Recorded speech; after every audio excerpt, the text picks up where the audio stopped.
Well, good morning. So, my premise today for you is as follows. From the earliest age, we, all of us, everyone in this room, we all have a complicated relationship with authority. True? I did not ask true or false. I'm just asserting it's true. I overheard my 4-year-old daughter talking to my 2-year-old daughter the other day. I just randomly was doing something and I heard them talking, and I realized that Theo, the 4-year-old, was bossing MJ, the 2-year-old, around using all the exact same kind of words and authority things that her dad do when I boss her around. So Theo was giving MJ instructions for the silly kids game they were playing, MJ, you're going to be the dragon, and I'm going to be the princess, and you're going to come around the corner, and you're going to scream, it's going to be this and that. And she went on, pretty typical thing for them. And then suddenly I hear her say, "Now, say yes, Theo." And then I hear MJ's little voice, "Yes, Theo." And then Theo says, "Good job obeying, MJ." And I'm sitting there kind of thinking like, well, number one, I need to teach Theo not to boss her sister around.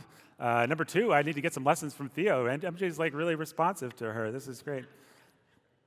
Now, why do I tell that story? Because, as I say, we have a complicated relationship with authority. When we are young, when we're little kids, we try to figure out, what does it mean to have a dad, to have a mom? Who do I obey? How do I obey? Why should I have to obey? And the heart of the problem of why we all, I think, have a complicated relationship with authority is because we are tempted not to like it. We are, everybody in this room, Americans. We no taxation without representation. Don't tread on me. You guys know the story of America. It's baked into our DNA. King George can't tell us what to do. It's baked into our DNA, right? Even our movies are almost always, especially children's films, are about how authority is kind of bad. Authority is kind of dumb. You need to individuate. You need to do your own thing. If you watch Moana, Moana's dad early in the movie is like, "Don't sail beyond the great reef of whatever." And as soon as Moana's dad says that, if you've ever seen a movie before, you're like, okay, so she's going to have to sail beyond the great reef of whatever in order to find Maui and restore the heart of the ocean or whatever. And Moana's just an example, right? If you watch any kid's film and it's like, well, Dad told me what to do and I need to do my own thing. That's always the message, right? And it's not that Hollywood is so darn corrupt, although of course they are, but it's that they make the movie, you get the movies that you deserve, just like you get the politicians that you deserve, right? They give you what you want. And so if they think that what you want is a bunch of movies where authority is dumb or bad, then it's probably because somewhere in your heart you're tempted to think that authority is dumb or bad. Many of us grew up with bad dads, with absent dads, with the dad that went out for the cigarette, never came back, whatever. And so it's hard for us to trust in dads and authority figures, even when we do ourselves exercise authority, whether it's as a parent or as a policeman or pastor or whatever, we tend to do it softly. We tend to do it hesitantly. We tend to not want to, be too authoritative, be too obnoxious about it. And I'm, for the record, all for authority figures not being obnoxious about it. I think there's a very obnoxious way to do it, and we shouldn't do that. But we all kind of have this uneasy relationship with obedience, with authority, with being told what to do, with the law of God, actually. And meanwhile, though, so that's us. Now, I know I'm not saying everybody is perfectly bad. I think lots of people here are very obedient to authority, and they love the authority of God, and, but I think everybody could probably relate to what I'm saying, at least a little bit, right? You all have that inside you that's like, I don't really like to be told what to do, and I don't really like, how far should I obey the government when the government's, everybody has to wrestle with this stuff, right? So then, though, you turn to the Bible, and you find passages like this one from Psalm 119:47. I find my delight in your commandments, which I love. And I've been reading the Psalms. That's been my devotional reading for this summer. I've just been reading through the Psalms. And it's amazing how often he talks about God's law and just says, it's great, it's sweeter than honey, I'm so happy. God's law, it restores the soul. All these beautiful, poetic, psalmy metaphors for how great God's law is, how much he loves it, how much affection he has for God's law, which is to say how much affection he has for God telling him what to do. And every time I hit one of those passages, I'm just like, I don't know if I really relate to that. I mean, I get that that's how a Christian's supposed to be. I get that that's correct. That's the right answer. But do I actually feel myself personally, I'm not talking about you now, I'm talking about me, do I actually feel affection? Yay, I'm so glad that God tells me what to do, that there's God's law. I'm so glad that I can't always do what I want and I have to do something else. Okay, so that's all by way of introduction to our series on the Ten Commandments. And let me go ahead and actually read the first 3 verses of Exodus 20. It's the beginning of the Ten Commandments. And God spoke all these words, saying, I am the Lord your God, who brought you out of the land of Egypt, out of the house of slavery. You shall have no other gods before me. Now, that is the beginning of the Ten Commandments. And if we are going to, as I've been saying, understand the Ten Commandments rightly, we're going to have at least 10 sermons on the Ten Commandments starting today. If we're going to understand all of the Ten Commandments, and indeed God's law as a whole, then we have to actually understand, and not just understand intellectually, but understand in our hearts that God's law is God's love. That it's not just a leash, it's not just a restraint, it's not just something that holds us back from makes us not do the things that we would rather be doing, but it is actually an expression of God's love. Now, in order to understand that, we have to understand what the Ten Commandments are. So let's just start with, what are the Ten Commandments? Anybody know what the Ten Commandments are? Anybody know how many Ten Commandments there are? 10. Nice. Now, why not 9? Why not 11? Why not 432? Sorry? Because there's 10. Yeah. Very good. So actually, the Ten Commandments are the beginning of God giving his law. So if you know the story, everybody knows the story of Moses. Everybody see the movie, like Moses gets out of Egypt. They go across the sea. The Pharaoh, the horse and his rider, let my people go. Everybody know the story of Moses?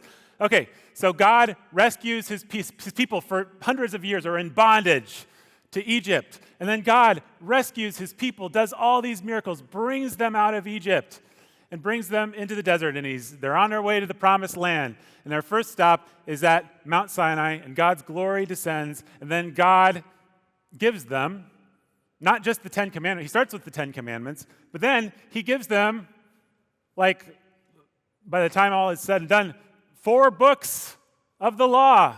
It's like your Exodus, your Leviticus, your Numbers, and your Deuteronomy, all those books that you come to in your Bible reading, and it's got all these many, many, many laws, and you don't exactly know what to do with them, right? God gives his people so many different laws. But he starts out with 10 commandments. And why? Because the 10 commandments are actually like the distilled essence of all that stuff Or if you like, all that stuff is just expanding on what's in the Ten Commandments. So it's kind of like God in his kindness. God could just give thousands of laws and you have to remember all of them. But he's like, actually, people aren't going to remember all of them. And so it's just like a listicle, that you find on the internet or something. Top 10 things to obey God. Number 7 will shock you. It's one of those kinds of things. It actually is. It's like, you're not going to remember. There are 1,000 of these, but you're not going to remember 1,000. So here is the 10, right? And they are based not, it wasn't like God was just like, I think I could make murder bad or I could make it good, but I'm going to go with murder is bad. Not just kind of arbitrary decisions on God's part. They are based on God's character, who he is, what he loves, what he cares about,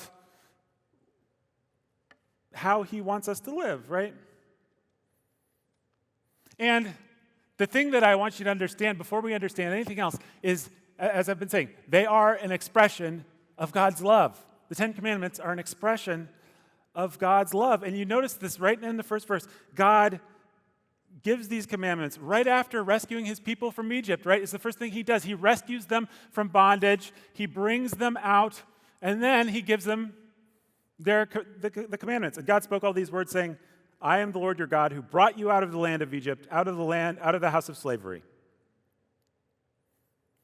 I am the Lord your God who brought you out of the land of Egypt, out of the house of slavery. So he is coming to them as their rescuer, as the one who already rescued them. And if you think about it, that's a pretty interesting thing. Because it's a bad exercise, but what might you do if you were God? And you had a people that you had decided to put your favor on. Could have been the Amalekites, but you chose the Jews, the Israelites, and you said, I'm going to put my favor on them, and there are going to be these rules, and I'm going to rescue them. What order would you do that in? What order would you expect God to do that in if you have a kind of stingy view of God? Well, what you might expect is that God would say, hey, so I'm thinking about rescuing you guys, but first, I need you to promise, here's all my rules. Now, do you promise to obey all those rules? Because if you do, then I'll think about rescuing you out of bondage, out of slavery. I'll think about putting my stamp of approval, my favor, choosing you for my people. In fact, let's have a contest. I'll give my rules to all the nations, and we'll see which one can keep it the best. That's one way that God could have done things, right? Or it could have even been like, follow these rules first. Let's get a couple good decades, or let's get a couple 100 years of you guys following these rules, and then I will rescue you from oppression. Then I will take you out of Egypt, right? But that's not what God does. He does not give these commandments as a test of loyalty, as a test of love. He gives them as a gift. The Ten Commandments and all of God's law actually has to be understood as the words of a rescuer. Saying, hey, I chose you, you're mine, I rescued you out of bondage. Now that you're free, here's how to be free, here's how to live free. Congratulations, you are a citizen of the kingdom of God. Now, here's how to act like one. God's commandments are for our happiness, for our holiness. They're for keeping the love flowing between father and child.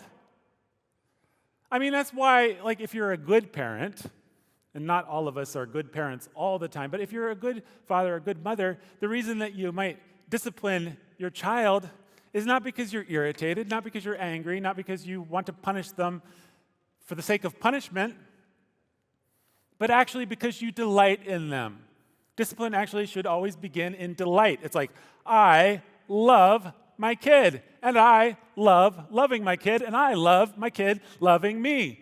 And that means I really hate when something gets in the way of that. I really don't like when there is an impediment to the love that's flowing freely between us. And so Because I delight in my kid, I discipline them kind of to clear the path. Joy and love is coming in. It's circling for a landing, but we got to get rid of, let's clear the whining and the disobedience off the runway so that the love can come in. I don't want anything to come between me enjoying and having a great time with my kid and my kid enjoying and having a great time with me. And that's why I give them rules. That's why I discipline them, right? And that is actually God with us. That is actually God with us. In Jesus Christ, ultimately, which we'll talk about. But that is God with us. He has, if you are in Christ, then He has chosen you. He has made you a member of His family. He delights in you. And therefore, He gives you some rules. Has anyone here, like a parents, have you ever lost a toddler? I have not, personally. But I always think that I lose them at the store because they are about this high. And so what happens is they get out from my peripheral vision because they're right behind my leg.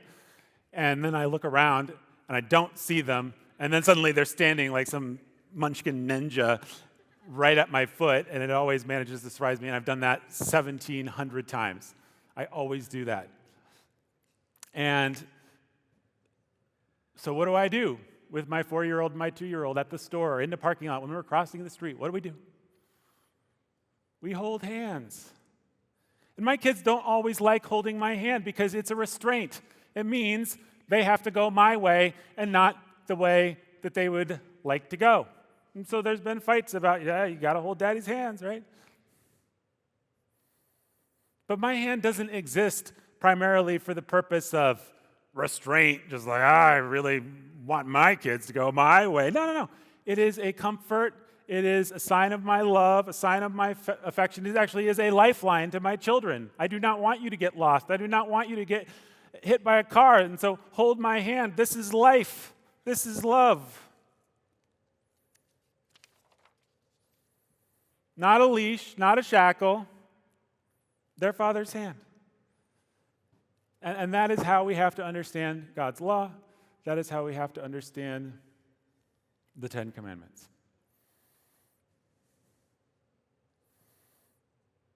The Ten Commandments are still binding on us today. The moral law of God is still in effect. We are all in trouble because we cannot keep it perfectly, which is why Jesus came. But Jesus saved us so that we could keep the law. And people can get confused about this, and we could spend a lot of time talking about it because there is a type of law that Jesus came to do away with. And that was the ceremonial law, the sacrifices, the washings, the temple stuff. That all went away. But God's you shall honor God first, no murder, no adultery, that kind of stuff, that didn't go away. Jesus said, he says in Matthew 7, in the Sermon on the Mount, he says, I came not to abrogate the law, but to fulfill it. So the law is a thing that we actually have to deal with, that Jesus brought us and saved us and gave us His Spirit so that we could deal with. But in order to even begin to talk about it, in order to begin to talk about the Ten Commandments, we have to understand the law is not a leash, it's God's loving hand. Say that 10 times fast. So that's actually just my introduction to the Ten Commandments, okay? As we walk through all the commandments in this series, remember, the law of God is the love of God. And this very first commandment sets the stage. This is before God gives not just the Ten Commandments, but all His law for the people of Israel, right? And He starts with, I am God who rescued you. I am the rescuer. Now here's some things you might want to know about and in order to deal with your rescuer. So everybody with me so far? Okay. So the first commandment is, you shall have no other gods before me. You shall have no other gods before me. Now, what does that mean? What that literally means, like in the Hebrew of it all, is you shall have no other gods in my face. You shall have no other gods in my presence. Like, don't come around me and bring another god. It's actually very spousal, very husbandy language, and God often casts himself as a father. He also often uses the metaphor of a husband. And so this is like very much like a husband saying, I am your man, so I would really prefer not to see you with another man in my face, in front of me. Like, don't be showing affection to another individual while I'm standing right there.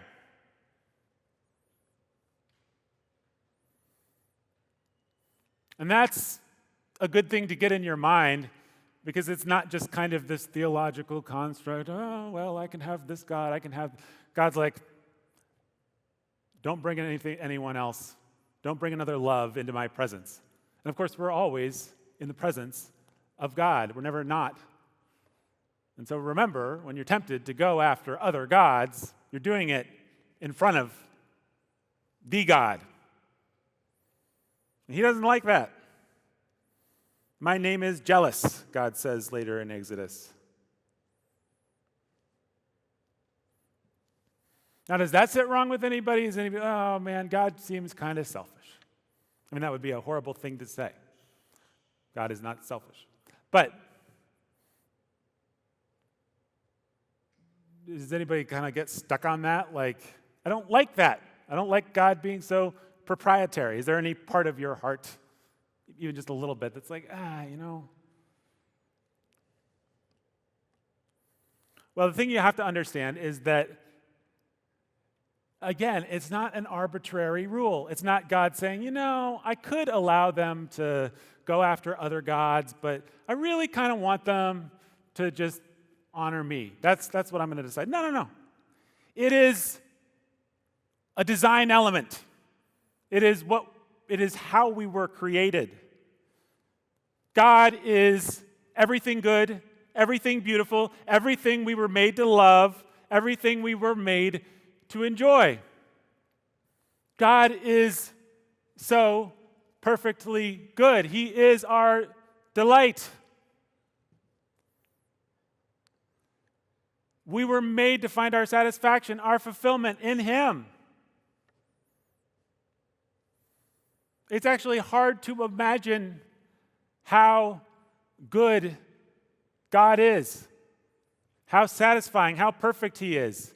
It's really relatively easy to understand evil. Like this summer, the summer blockbusters are going to come out, the new movies, and every movie that you watch is going to have a bad guy, and the movie is going to be like, he's the most evil bad guy. He just doesn't care about anybody. He's like, he'll just kill you if you look at him wrong. And what a terrible bad guy. And the movie will do a pretty good job. You'll be like, oh, that's a scary bad guy. I don't like that bad guy very much. Because it's relatively easy for evil people to imagine evil. But if they turned around and tried to make somebody that good, and sometimes they do, it can get really cheesy really fast. It can get really like, what is this? I don't know, like, who's this good guy? I don't recognize this. I don't relate to this. Who is it? Because it's hard for us to imagine good. But we have to understand that God is all good, all beautiful, all satisfying, everything that we were made to love and enjoy. The Bible has so many beautiful metaphors. He's a good shepherd. He's a good father. He's the father from whom all fatherhood gets its name. But we have to understand, we have to understand that we don't understand. We have to understand we don't even have the capacity to wrap our heads around how good God is. But we were made for Him. That is our design. And so a passage like this, you shall have no other gods before me, it could just as easily say, you shall breathe no other substance than oxygen. You were made to breathe oxygen. You're supposed to breathe oxygen. So, here's a smart idea. Don't try and breathe anything else. Oxygen's what you should breathe, not poison gas.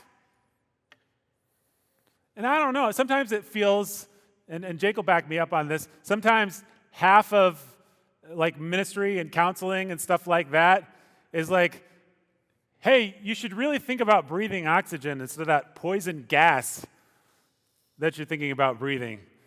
I know it comes in a shiny container, but I just don't think you're going to be very happy or live very long if you breathe poison gas. False gods will suffocate you. So why does God even have to tell us this? I mean, if he is our oxygen, if he is our everything, why does God even have to, like, if this is the design, then why can't we just be on board? Well, of course, sin.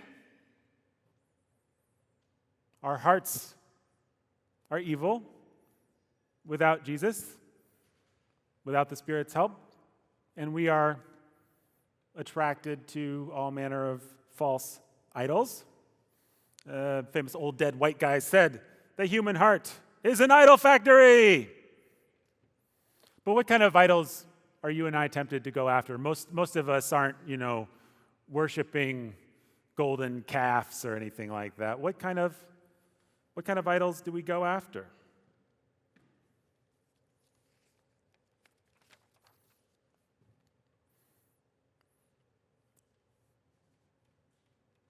My daughter, the bossy one, when she was 0 years old, when she's about 3 days old, she was really bad at nursing.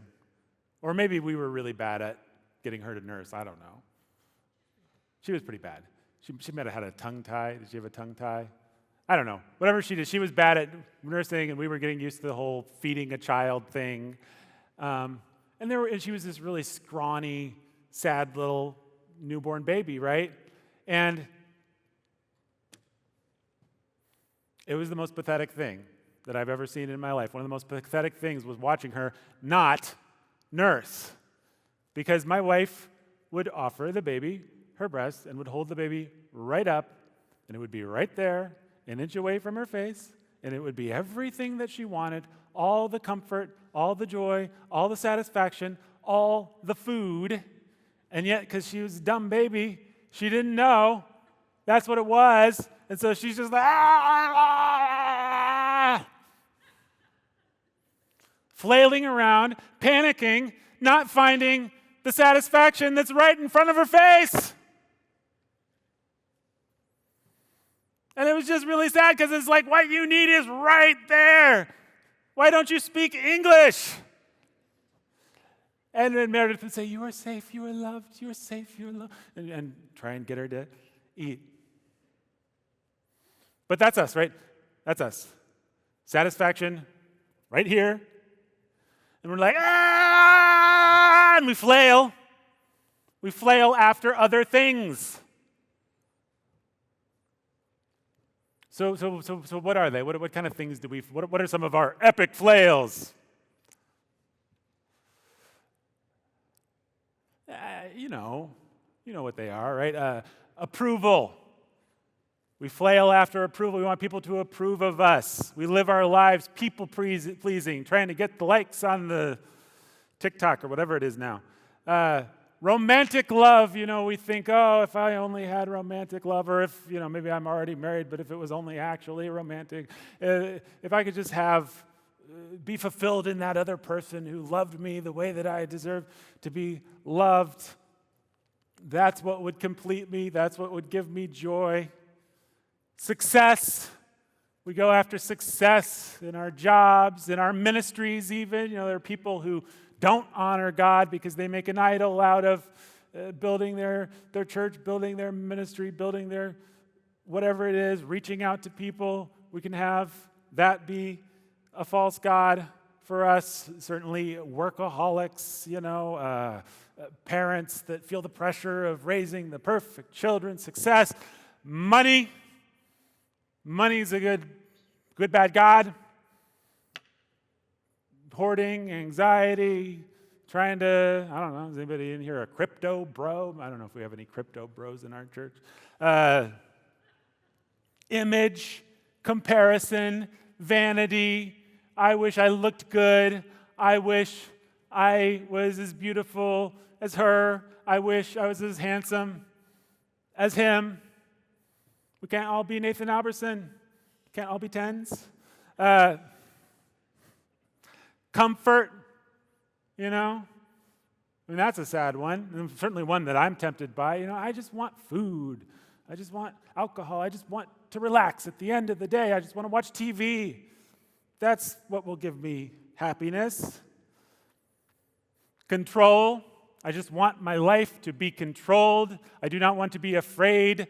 I do not want to have things out of order. I want to be on top of everything. I want to see what's coming. I want to anticipate it. I want to be on top of it. Certainty. We can make a God out of certainty. Sometimes we can even make a God out of theological certainty. You know, it's the guys you see on the internet arguing about this or that or the third. I want to be on top of this thing and have the terminology and have everything perfectly figured out such that I have no question and no tension and I always know exactly how to obey God perfectly and I never have to actually have any faith.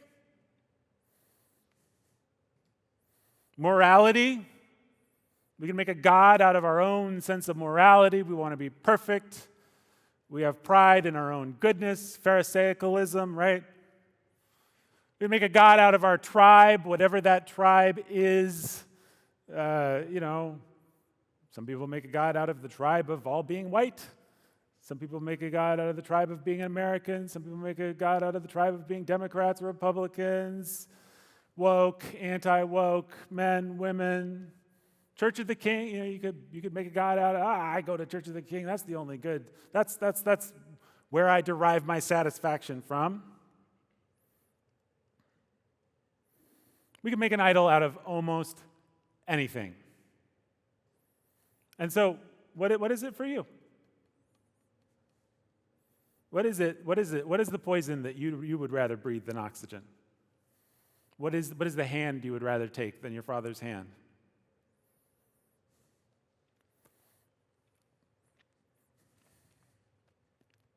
Another Theo story.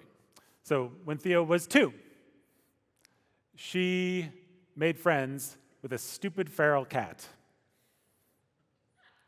A nasty, matted fur, homeless cat that would come around our neighborhood. And Meredith thought it was cute. Oh, my daughter's in love with this dangerous, disease-ridden animal. We should probably feed it and make sure it comes around more. And so that became a thing for a little while. And eventually, I think Pastor Jake talked about his cat scratching he thought this cat scratched the baby and the cat, got the boot outside. Well, we've had a lot of bad cat stories, actually. Pastor Joel told some cat stories, too. Eventually, I was pretty tired. Like, the cat was getting more friendly and actually letting itself be petted. And I was like, this is really a gross cat, and my daughter could get a disease. I need to do something about this cat. So don't worry, this story doesn't end in the cat's death or anything terrible like that. But I did lure the cat into a contained area, and then I put the cat in a shoebox, and I said, I'm going to take this cat to, it was probably a no-kill shelter. Okay, so who can say? My mom was driving down the highway, and I had this cat. I was sitting with the cat in my lap in a shoebox. And what I didn't realize was how frantic and how resourceful the cat would be in trying to escape from this shoebox. So we were just stuck in traffic for, 40 minutes or something like that. And there were these little, how shoeboxes have like the handholds. The cat's paw began to come just out of the hole and scratch around like a little puppet hand. And it was like scratching me, and I'm holding the box, and the box is shaking, and the box is meowing, and we're like stuck in traffic, and the stupid paw keeps trying to scratch me, and I'm like, stop it, cat. I don't want to shake the box. I know that's bad, but please don't scratch me. And then the cat somehow gets its head through that hole. So it's a head and an arm, like a really demented cat puppet, that's like coming out of the hole like this, and it's and And I'm just like, get back in the shoebox, cat. Very nicely, very kindly, very lovingly, because I love cats. And then the cat does something in the shoebox. And the something comes out of the shoebox and goes down my leg. And if you think it's the one thing, it's the worst thing. And so I'm sitting there with a stupid shoebox that's shaking and meowing, and I'm covered in cat filth from this disease-ridden homeless cat, and it's trying to scratch me, and it's trying to escape. Finally, we get to the shelter or whatever, and I'm like, I have a bomb or something. I run this box in up to the thing. I'm like, here, you guys want a cat? And they're like, oh, she's so cute. And the cat starts primping and acting like nothing's the matter for these women. And I'm covered in cat stuff, and I'm just like, do you guys have a bathroom so that I can clean up? And the lady says, no. I'm like, okay. So I clean myself up with some tissues and some hand sanitizer or something like that. And my mom on the way home, you want to stop at Walmart and do some? No! I want to go home and take a shower. So I had this thing that was hurting me, and that was scratching me, and that was trying to escape and do worse damage, and that was making me unclean, literally. How eager do you think I was to get rid of that box with that cat? I was a good boy. I did not, do what some of you would have done and just throw the box out into the highway or something. We made it all the way to the shelter. But man, I wanted to get rid of that cat. It was unclean and it was hurting me. And it was we all love cats, but this was a pretty disgusting cat. It looked like it would give you a disease. I think that's a good metaphor. Well, actually, it's a bad metaphor. It's a bad metaphor for us with our sin, because I really wanted to get rid of it.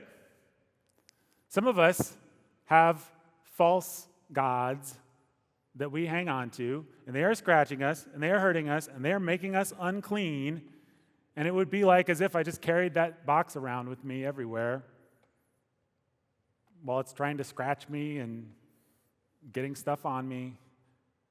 And it just didn't get rid of it. How many of us just hang on to the thing that is actively hurting us? Now, here's the good news. Jesus didn't leave us flailing. Jesus came to take the poison for us on the cross so that through him you can breathe again, breathe the oxygen you were meant to breathe. And the law, God's moral law, actually can become a delight. The Spirit can write it on your heart. God can actually be like my wife with our baby, saying, you are safe, you are loved, just be nourished, stop flailing.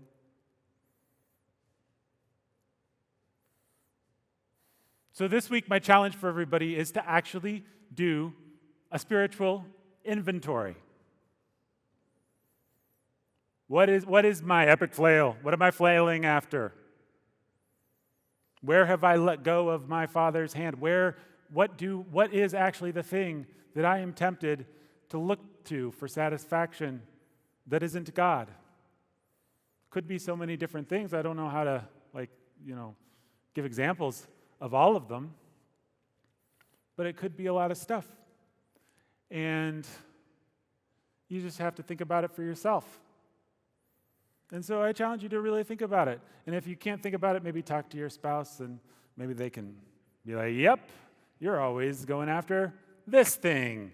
They might have a better idea than you. So I think it's a good conversation, a good conversation to have in bed or have with your kids, or think What is my thing? Because look, I'm not saying everybody's as bad as we could be. I know this is a great group of people, and God has worked, and God is so kind to our church, and we do love God, and we do, I think many of us, put him first in our lives by his grace, by his Spirit. But we all have something where we're like, yeah, but I'd also like to worship that.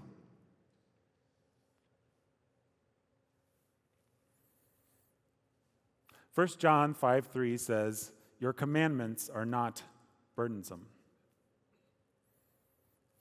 I think we really need to cling to that this week, that God's commandments are not burdensome, that they are good, that he loves us, that when he wants us to do things, to give up things, to replace idols with him, that is him asking us to breathe oxygen, asking us to hold on to life, asking us to hold on to his hand and to live.